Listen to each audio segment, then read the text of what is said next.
रितेश, तुम स्कूल जाओगे या नहीं? मां की आवाज सुनकर रितेश ने गुस्से से कहा, नहीं जाऊंगा। शारदा जी को गुस्सा तो बहुत आया, पर प्यार से बोली, बेटा, पढ़ाई नहीं करोगे तो क्या मेरी तरह मजदूरी करोगे? रितेश बोला, हाँ मां, मुझे काम करना है। आपको तकलीफ होती देख मैं नहीं पढ़ सकता। रितेश की भीगी आंखें देखकर शारदा जी की आंखें भी भर आई। पति की बीमारी और फिर मृत्यु के बाद शारदा जी घरों में काम करके किसी तरह 8 साल के बेटे को पढ़ा रही थीं। शारदा बोली, बेटा, मेरा ख्याल छोड़, पढ़ ले। तुझ में ही तेरा बाप राजेश जी का सपना है। और रितेश बेटा, तुमको याद है कैसे तुम्हारे पापा ने तेरा अच्छे स्कूल में दाखिला करवाया, सब कुछ बेच दिया, बस ये घर बचा है। रितेश बोला, मां, फीस बहुत ज्यादा है, पापा के इलाज के लिए लिया कर्ज भी चुकाना है। जब लोग आकर तुम्हें गालियां देते हैं, मैं नहीं सह पाता। शारदा जी ने समझाया, धीरे धीरे सब चुका देंगे, लेकिन तेरी पढ़ाई नहीं छूटनी चाहिए।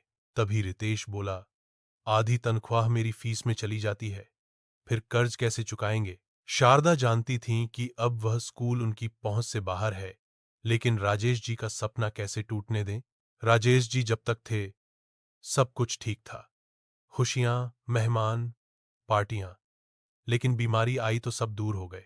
जब राजेश जी का निधन हुआ, अंतिम संस्कार में बस मां, बेटा और कुछ पड़ोसी थे। उसी दिन से शारदा जी काम पर लग गईं। अब वही मां और वही पिता थीं। तभी दरवाजे की घंटी बजी। एक बुजुर्ग सामने खड़े थे और उस बुजुर्ग ने शारदा से बोला, तुम राजेश की पत्नी हो? तब शारदा बोली, जी मैं ही हूं, लेकिन आप कौन है? तो बुजुर्ग ने बोला, मैं शांतिलाल हूं, अंदर आ सकता हूं क्या? और जरा पानी मिलेगा? तो शारदा जी ने उन्हें अंदर बुलाया। कुर्सी पर बैठकर रितेश से पूछा, बेटा कौन सी क्लास में हो? रितेश ने धीमे से कहा, 3rd क्लास में। शांतिलाल ने पानी पीकर कहा, बेटी, तुम्हारा पति मेरी कंपनी में काम करता था, बहुत ही मेहनती और ईमानदार। मेरी तबीयत बिगड़ने लगी तो मैंने कंपनी बेटे को सौंप दी और इलाज के लिए विदेश चला गया। अब लौटा तो पता चला राजेश नहीं रहे। बहुत अफसोस हुआ। मेरे बेटे ने सिर्फ 1 महीने की तनख्वाह देकर तुम लोगों को छोड़ दिया। काश मैं होता, इलाज करा सकता। कुछ देर चुप रहने के बाद वे बोले, अब मैं तुम्हारा साथ दूंगा। जब तक रितेश 18 का नहीं हो जाता, तुम्हें हर महीने राजेश की सैलरी मिलती रहेगी।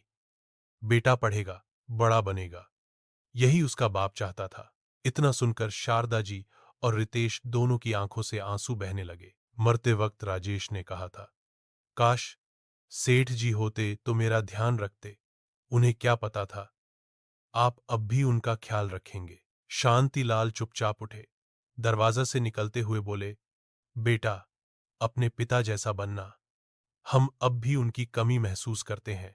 उनके जाने के बाद रितेश मां से लिपट गया। मां, मैं अब रोज स्कूल जाऊंगा। अगले ही दिन खाते में पैसे आ गए। रोजमर्रा की जिंदगी कुछ आसान हो गई। कई महीने बीत गए। एक दिन शारदा जी को शांतिलाल से मिलने की इच्छा हुई। बंगले का पता लगाकर पहुंची तो चौकीदार से मालूम पड़ा कि वे विदेश से लौटने के कुछ दिनों बाद ही चल बसे। शारदा जी की आंखों में आंसू आ गए। क्या वे केवल हमारा भला करने ही लौटे थे या कोई अधूरा फर्ज चुकाने? वो लौट आईं, मगर हर महीने बैंक में पैसे आते रहे। शारदा जी जब भी बैंक जाती, उनकी आंखें भर आती उस बुजुर्ग की याद में। एंड